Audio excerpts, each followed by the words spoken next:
మరి మీరు ఇవాళ 200 యూనిట్ల ఉచిత విద్య కూడా మరి ఇవాళ ప్రభుత్వం ఫ్రీ కరెంట్ ఇస్తూ ఉంది.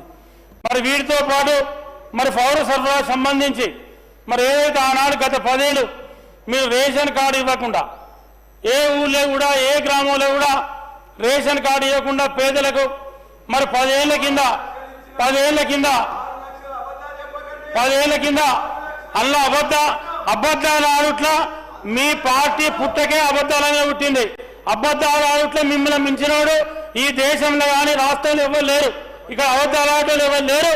మొదలు మీరు అబద్ధాలు అనేది అబద్ధాలకు care of address BRS party. అది మీకు పెటెంట్ అక్కది.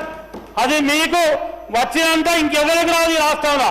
అది ఎవరిని అడిగినా ఏ గ్రామం వెళ్ళినా ఎక్కడికి అడిగినా ప్రజలు చెప్తారు అబద్ధం ఎంత బ్రహ్మాండంగా ఎంత మంచిగా ఎంత అరటి పండు తోడు ఒడిచినా చెప్పినట్టు మరి తోడు కవలసినట్టు చెప్పే శక్తి ఉన్నారు మీరు.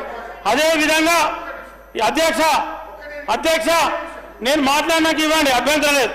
గత 10 ఏళ్ల కాలంలో ఒక్క రేషన్ కార్డు కూడా అధ్యక్ష గత 10 ఏళ్ల కాలంలో ఒక్క రేషన్ కార్డు కూడా అందించకుండా మరి రాక్షస పాలన కొనసాగించినటువంటి బీఆర్ఎస్ ప్రభుత్వం ఇవాళ కాంగ్రెస్ ప్రభుత్వం వచ్చిన తర్వాత రేవంత్ రెడ్డి గారి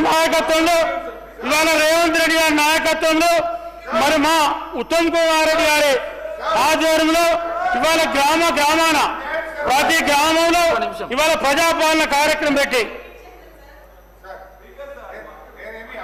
సార్ హౌస్ రికార్డు సెటిలైట్ చేసే ప్రయత్నమే గౌరవ సభ్యులు విజయరమణారావు గారు మాట్లాడుతూ బీఆర్ఎస్ హయాంలో ఒక్క రేషన్ కార్డు ఇవ్వలేదని వారు చెప్పారు. అధ్యక్ష నేను ఓన్లీ వారికి తెలియక చెప్పలేదు అనుకుంటున్నాను, తెలిసి తప్పు చెప్పిందని నేను అనుకోవట్లేదు. I want to set the record అధ్యక్ష. మొత్తం బీఆర్ఎస్ హయాంలో 6,47,479 రేషన్ కార్డులు ఇవ్వడం జరిగింది.